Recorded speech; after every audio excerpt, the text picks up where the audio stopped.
பஞ்சபூத ஸ்தலத்தில் நீருக்காக அமைந்த சிவன் தலம் இது.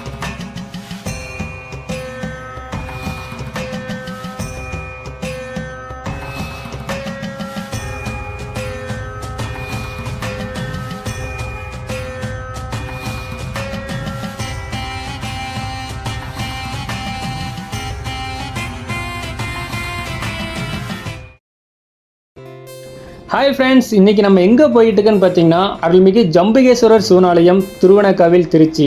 ஏன்னா பஞ்சபூத ஸ்தலங்கள்லேயே நீருக்காக அமைந்த சிவன் ஸ்தலம் இது மட்டும்தாங்க. வரலாற்றிலே பார்த்தீங்கன்னா மிகவும் பழமை வாய்ந்த அற்புதம் வாய்ந்த கோயில்.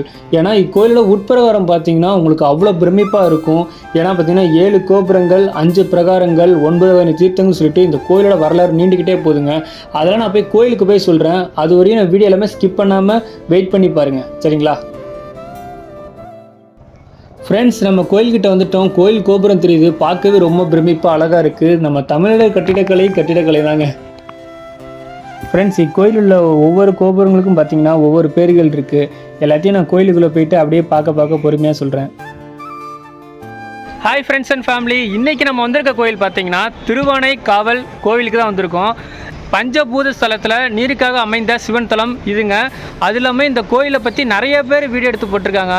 ஆனால் இன்றைக்கி பார்த்திங்கன்னா யாருக்குமே தெரியாத நிறைய தகவல்கள் பார்த்திங்கன்னா நம்ம சேனலில் வரப்போது. மறக்காமல் வீடியோ ஸ்கிப் பண்ணாமல் பாருங்கள். அது மட்டும் இல்லாமல் எண்ணற்ற அற்புதங்கள் இந்த கோயிலில் இருக்குங்க, சரிங்களா? அது எல்லாத்தையும் நான் கோயிலுக்குள்ளே போய் சொல்கிறேன், சரிங்களா? அது மட்டும் இல்லாமல் நம்ம சேனலுக்கு புதுசாக யாராச்சும் வந்து வீடியோ பார்க்குறீங்கன்னா, என் பேர் சக்தி. நான் வந்து பார்த்திங்கன்னா கோவில் அட்வென்ச்சர் வீடியோஸ் நிறைய வீடியோ போடுறேன். மறக்காமல் சப்ஸ்கிரைப் பண்ணி சப்போர்ட் பண்ணுங்கள், சரிங்களா? வாங்க வீடியோக்குள்ளே போகலாமா? போகலாம்.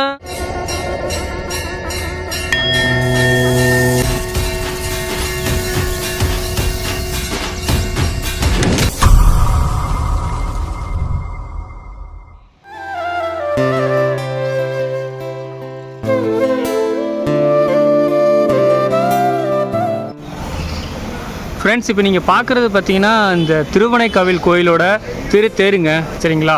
திருத்தேர் வந்தால் திருத்தேர் உற்சவம் பார்த்திங்கன்னா சூப்பராகவே இருக்கும், சரிங்களா?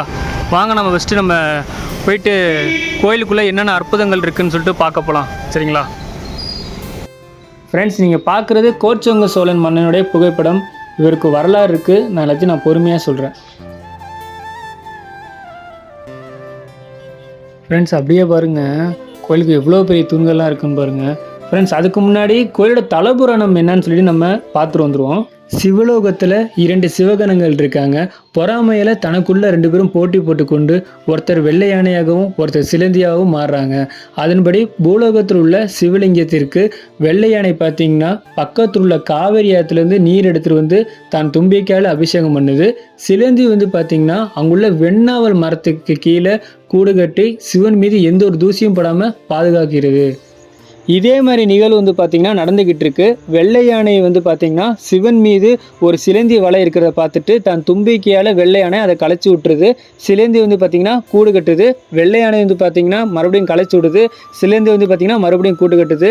வெள்ளை யானை வந்து பார்த்திங்கன்னா மறுபடியும் களைக்கும் போது சிலந்தி வந்து பார்த்திங்கன்னா தான் கோபமுற்று யானையோட தும்பிக்கை வழியாக போயிட்டு யானையோட தும்பிக்கையே கடிச்சிருது. இதனால் விஷமேறி யானை வந்து பார்த்திங்கன்னா தரையில் வந்து பார்த்திங்கன்னா 3 தட்டு தட்டி இறந்துருது. அந்த யானையோட தும்பிக்கைக்குள்ளே இருந்த சிலந்தியை வந்து பார்த்திங்கன்னா இறந்துருது.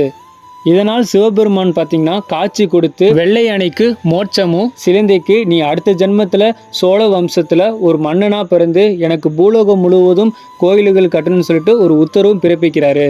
பூலோகத்தில் காவிரி வடபுறமாக ஒரு மன்னன் ஆட்சி செஞ்சுட்டு வராங்க. அந்த மன்னன் பார்த்திங்கன்னா சுபதேவ மன்னன். அந்த சுபதேவ மன்னனுக்கு ஒரு குழந்தையும் பிறக்குதுங்க. அந்த குழந்தையோட கண்கள் பார்த்திங்கன்னா மிகவும் சிவப்பாக இருக்கிற காரணத்தினால அந்த குழந்தைக்கு கோச்செங்கன் அப்படின்னு சொல்லிட்டு சுபதேவ மன்னன் பேரும் வைக்கிறாங்க. அந்த குழந்தை வேறு யாரும் இல்லை, முற்காலத்தில் சிலந்தியாக பிறந்த குழந்தை இக்காலத்தில் வந்து சோழ பரம்பரையில் ஒரு சோழ மன்னனாக பதவி ஏற்கிறது. போன பிறவிலே சிலந்தியாக பிறந்து இப்பிறவியில் கோச்செங்க சோழனாக இருக்கிற சோழ மன்னன் காவிரி வடபுறமாக ஒரு கோயில் எழுப்புறாரு. அந்த கோயில் பார்த்திங்கன்னா யானை புகாதவாறு ஒரு கோயிலை அமைக்கிறாங்க. அந்த கோயில் தான் பார்த்திங்கன்னா ஜம்புகேஸ்வரர் சிவனாலயம். நம்ம கோயிலுக்குள்ளே வந்துட்டோம். வெளிப்பிரகாரம் ரொம்பவே அற்புதமாக இருக்குது. கோயிலுக்குள்ளே உள்ளே வந்த பிறகு கார்த்திகை தீப கோபுரமும் 4 கால் மண்டபமும் இருக்குது. ஃப்ரெண்ட்ஸ், இங்கே பாருங்கள், மேற்கு வாசல் இருக்கிறது எவ்வளோ பெருசாக இருக்குன்னு. இங்கே பிள்ளையார் புடைப்புச் சிற்பம் நீங்கள் பார்க்குறது, அது மட்டும் இல்லாமல் ஒரு தூண்களே பார்த்தீங்கன்னா புடைப்புச் சிற்பம் அவ்வளோ அழகாக பண்ணியிருப்பாங்க. அது மட்டும் இல்லாமல் இத்தூண்கள் உள்ள சிற்பங்கள் பார்த்தீங்கன்னா அவ்வளோ நுணுக்கமாக அப்படியே சிலைகளாக இல்லை மனித உருவம் அப்படியே நிற்கிதான்னு கூட தெரியாது, அந்த அளவுக்கு அற்புதமாக பண்ணியிருப்பாங்க. முன்னாடி சொன்னதான் இந்த 3ஆம் பிரகாரத்தில் இந்த 4 தூண்கள் பார்த்தீங்கன்னா, இந்த பாருங்கள் ஒரு தூண்களில் பார்த்தீங்கன்னா சிலைகள் பாருங்கள் அப்படியே கலைநயமாக அவ்வளோ தத்ரூபமாக செதுக்கியிருப்பாங்க. இக்கோயில் உள்ள மிகப்பெரிய சிற்ப வேலைப்பாடுகள் இக்கோயிலோட தூண்கள் தான். ஜம்புகேஸ்வரர் சிவபெருமானை ஃபஸ்ட்டு நம்ம வழிபட்டு வந்துடுவோம். கருவறையில் உள்ள அருள்மிகு ஸ்ரீ ஜம்புகேஸ்வரர் சிவபெருமான் புகைப்படம் தான் நீங்கள் பார்க்குறீங்க. ஜம்புகேஸ்வரர் சிவபெருமான் கருவறையை பார்த்தீங்கன்னா 4 அடி தான் இருக்கும். ஜம்புகேஸ்வரர் சிவபெருமானை வழிபட்டு இந்த வழியாக தான் வெளியே வரணும். இங்கிட்டு ஒரு பிரகாரமும் இருக்குது. அது மட்டும் இல்லாமல் காவிரி ஆற்றுல எப்போல்லாம் நீர் அதிகமாக வருமோ அப்போ ஜம்புகேஸ்வரர் சிவபெருமான் இருக்கிற கருவறையில் காவிரி நீர் வந்து அதிகமாக வரும். அதே மாதிரி நிகழ்வு இந்த கோயிலில் நடந்திருக்கு. இக்கோயில் பார்த்திங்கன்னா திருநாவுக்கரசர் அருணகிரிநாதர் அவங்களால பாடல் பெற்ற ஒரு மிகப்பெரிய புண்ணிய ஸ்தலங்க. பழையங்காலத்து சிலைகள் அது மட்டும் இல்லாமல் இங்கே கோயில் பிரகாரங்களும் பார்த்திங்கன்னா 5 பிரகாரங்கள் இருக்குது. நான் முன்னாடி சொல்லியிருப்பேன். அப்படியே 108 சிவலிங்கங்களும் அப்படியே அழகாக காட்சிப்படுத்தியிருக்காங்க. அது இல்லாமல் 108 சிவலிங்கங்களுக்கு ஒவ்வொரு பேரும் வச்சுருக்காங்க. இங்கே பாருங்கள் சிற்ப தூண்கள் இந்த 3ஆம் பிரகாரத்தில் உள்ள தூண்கள் மாதிரி நீங்கள் வேறு எந்த பிரகாரத்துலையும் பார்க்க முடியாது. புகைப்படத்தில் பார்க்குற ஒரு பேர் பார்த்தீங்கன்னா பிருங்க மகரிஷி. இவர் வந்து 3 கால் சித்தர்னு சொல்லிட்டு சொல்லுவாங்க. உடல் நோயால் ரொம்ப அவதிப்படும் போது சிவனை நோக்கி தவம் இருந்திருக்காரு. அப்போ வந்து சிவபெருமான் காட்சி கொடுத்து இவருக்கு 3ஆவது ஒரு கால் வந்து வந்ததாக ஒரு வரலாறு இருக்குது. இந்த சிலை பார்த்திங்கன்னா 3ஆவது பிரகாரத்தில் உள்ள கல் தூணில் ஒரு சிற்பமாக செதுக்கப்பட்டிருக்கும். அதை நான் காட்ட மறந்துட்டேன், அதனால தான் உங்களுக்கு இப்போ நான் சொன்னேன். இப்போ நம்ம அம்மன் சன்னதி தான் நம்ம போகிறோம். இக்கோயிலில் ஒவ்வொரு பிரகாரமும் பார்த்திங்கன்னா ரொம்பவே பெருசாக இருக்கும். ஏன்னா இக்கோயில் பிரகாரம் பார்த்திங்கன்னா மொத்தம் 5 பிரகாரங்கள் இருக்குது. அது மட்டும் இல்லாமல் இக்கோயில் பார்த்திங்கன்னா 18 ஏக்கர் பரப்பளவில் ரொம்ப பிரம்மாண்டமாக அமைஞ்சிருக்கு. தலபுராணத்தில் வர வரலாறு அப்படியே சிற்பமாக அங்கே காட்சிப்படுத்தியிருக்காங்க. அவங்களுக்கு தெரியுதா? அன்னை அகிலாண்டேஸ்வரி சன்னதி. நம்ம அகிலாண்டேஸ்வரி அம்மன் சன்னதிக்கு வந்தாச்சு. நம்ம அகிலாண்டேஸ்வரி அம்மனை ஃபஸ்ட்டு நம்ம வழிபட்டு வந்துடுவோம். அகிலாண்டேஸ்வரி அம்மனை நம்ம வழிபட்டு வந்தாச்சு. இப்போ நம்ம அகிலாண்டேஸ்வரி அம்மன் ஆலயம் பின்புறமாக உள்ள பிரகாரத்தில் தான் இருக்கோம். நான் முன்னாடியே சொல்லியிருப்பேன், பிரகாரம் பாருங்கள் எவ்வளோ பெருசாக இருக்குன்னு. அது மட்டும் இல்லாமல் ரொம்ப முக்கியமான நிகழ்வு என்னென்னு பார்த்தீங்கன்னா, மாலை நேரத்தில் அர்ச்சகர் வந்து பார்த்திங்கன்னா அம்மன் வேடமிட்டு சிவபெருமானுக்கு போயிட்டு அபிஷேகம் பண்ணிட்டு வராங்க. அந்த மாதிரி ஒரு நிகழ்வு நடக்குது.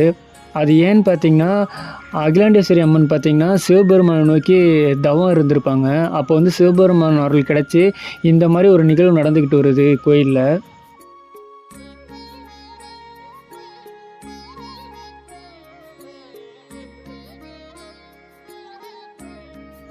இங்கே பாருங்கள், இந்த தூணில் பள்ளி உருவமாக இல்லை என்ன விலங்கு உருவம் தெரியல, அப்படியே பொறிக்கப்பட்டிருக்கு. அப்படியே இந்த தூண்களையும் பாருங்கள், அப்படியே ஒவ்வொரு தூண்களையும் பார்த்திங்கன்னா ஒவ்வொரு சிற்பமாக அப்படியே செதுக்கப்பட்டிருக்கு.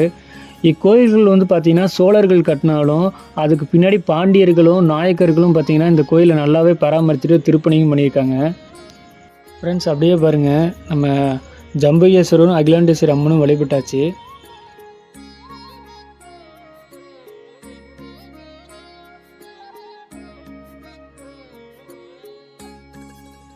இங்கே பாருங்கள், ஒவ்வொரு மதில் சுவரும் பார்த்திங்கன்னா 25 அடி உயரமும் அது இல்லாமல் அளவு பார்த்திங்கன்னா 2 அடியிலேருந்து 3 அடி அளவு ரொம்ப திக்னஸாக இருக்கும். எவ்வளோ பெரிய பரப்பளவு பாருங்கள். ஃப்ரெண்ட்ஸ் இந்த மண்டபத்தில் இங்கே பாருங்கள், இங்கே ஒரு சிலைகள் இருக்குது. அது மட்டும் இல்லை இங்கே பாருங்கள், ஒரு பெண் சிலையை அப்படியே தத்ரூபமாக வடிவமைக்கப்பட்டிருக்கு. அது சிலையா இல்லை மனித உருவமானு கூட எனக்கு தெரியல, நான் எதுவும் சொல்லலை. அப்படியே பாருங்கள், இங்கே பாருங்கள், இந்த பெண் சிலையை பாருங்கள். அப்படியே பெண் முடி, பெண் போட்டிருக்க நகைகள், அது இல்லாமல் பெண் கைப்பில் வச்சிருக்க கூடைகள் முதற்கொண்டு நுணுக்கமாக பண்ணியிருக்காங்க.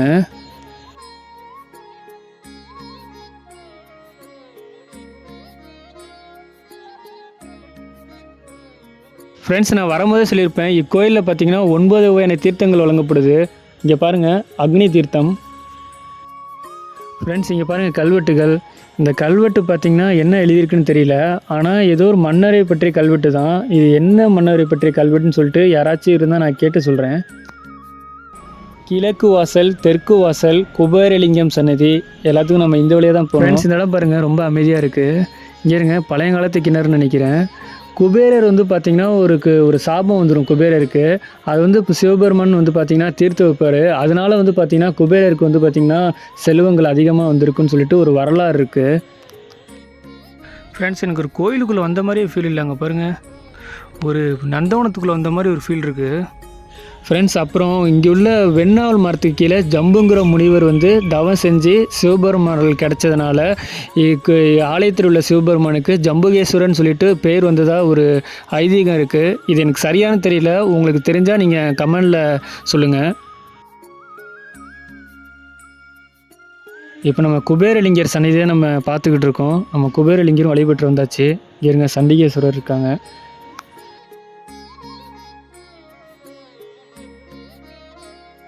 இருங்க, ஜம்பு தீர்த்தம்.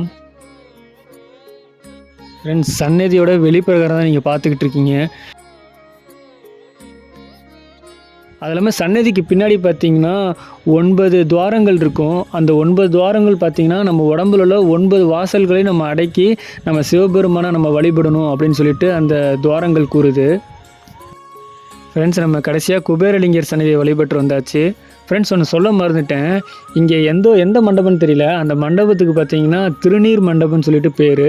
அந்த மண்டபம் ஏன் அப்படி பேர் வந்துச்சுன்னா, ஒரு கோயில் திருப்பணி பண்ணிக்கிட்டு இருக்கும் போது சிவபெருமான் வந்து பார்த்திங்கன்னா உழவார் பணி வேண்ட வேடத்தில் வந்து அங்குள்ளவங்களுக்கு வந்து பார்த்தி திருநீர் பூசி விட்டு அந்த திருநீர் பார்த்திங்கன்னா கடைசியில் தங்கமாக மாறினதாக ஒரு வரலாறு இருக்குங்க. அது என்ன மண்டபம்னு தெரியல. நான் அப்படி மண்டபம் எது தெரிஞ்சுன்னா நான் ஃபோட்டோ போடுறேன், அதை பாருங்கள். இப்போ வந்து பார்த்திங்கன்னா நம்ம அகிலா யானையை வந்து பார்க்க தான் போய்கிட்டுருக்கோம். இந்த ஜம்புகேஸ்வரர் ஆலயத்தோட யானை ரொம்ப அழகாக இருக்கும். அது மட்டும் இல்லாமல் இங்கே உள்ள கால்நடைகள்லாம் இங்கே கோயிலில் வளர்க்குறாங்க. அந்த கால்நடைகளுக்கெல்லாம் பார்த்திங்கன்னா இங்கேயே வந்து பார்த்திங்கன்னா ஒரு புல் இருக்கும். அந்த புல்லே வந்து பார்த்திங்கன்னா அந்த கால்நடைகளுக்கு தீவனமாக கொடுப்பாங்க. ஃப்ரெண்ட்ஸ், ரொம்ப முக்கியமான விஷயம் என்னென்னா, அனைத்து ராசிகளும் வழிபடக்கூடிய ஒரு சிவன் ஸ்தலம் தான் இது. ஏன்னா நம்ம ஒவ்வொரு ராசிக்கும் பார்த்திங்கன்னா ஒவ்வொரு கோயிலுக்கு போயிருப்போம். திருமண தடை, அப்புறம் குழந்தை பாக்கியம், அப்புறம் வேலை இல்லாதவங்களுக்கு வேலை கிடைக்கிறது, அது எல்லாத்துக்கும் இங்கே உள்ள சிவபெருமானை நீங்கள் வந்து வழிபட்டிங்கன்னா அது எல்லாமே கண்டிப்பாக நடக்கும். ஃப்ரெண்ட்ஸ், அகிலா யானை இங்கே பாருங்கள். கோயிலோட தெப்பக்குளம் மேற்கு வாசல் வழியாக வந்தால் கோயிலோட வலதுபுறமாக கோயிலோட தெப்பக்குளம் இருக்கும். ஃப்ரெண்ட்ஸ், எனக்கு தெரிஞ்சு கோயிலோட தலபுராணம், கோயிலோட வரலாறு, கோயிலோட சிறப்பம்சம் எனக்கு தெரிஞ்சு சொல்லிட்டேன். ஏதாச்சும் விடுபட்டிருந்தால் கமெண்டில் சொல்லுங்கள். சரிங்களா? வீடியோ முடிச்சுக்கலாம்.